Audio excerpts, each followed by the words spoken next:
Салам радиосунда жаңылыктар. Саламатсызбы ардактуу каарман жана YouTube каналыбыздын көрүүчүсү. Кезекте жаңылыктардын чыгарылышы менен мен Сезим Ажураева тааныштырам.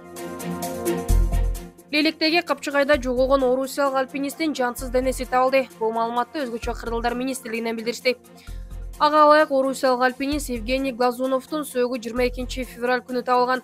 Өзүнчө издөө куткаруу отрядынын 2 куткаруучусу тартылып, алар альпинисттин сөөгүн алып түшүүгө көмөк көрсөтүп жатышат. Эске салсак, 21 февралда альпинистти издөө иштери башталган. Маркум альпинист Лейлек Капчыгайындагы Ак суу чокусунан акыркы жолу 16 февралда байланышка чыккан. Андан соң альпинист менен байланыш үзүлгөн.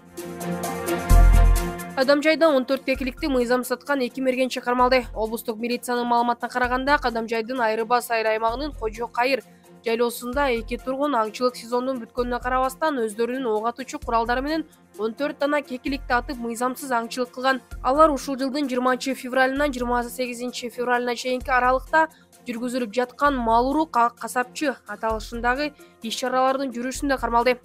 Бул факты маалыматтардын электрондук журналына катталып, учурда тергөө иштери жүрүп жатат.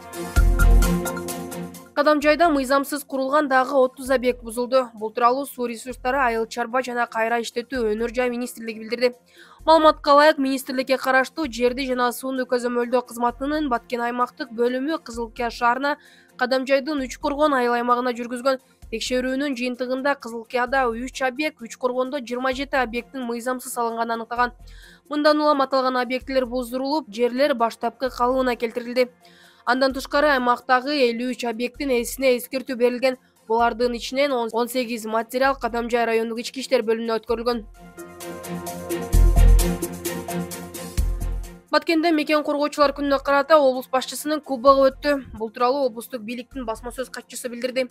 23 февраль мекен коргоочулар күнүнө карата президенттин Баткендеги өкүлүнүн спорттун волейболдун түрү боюнча кубогу өттү.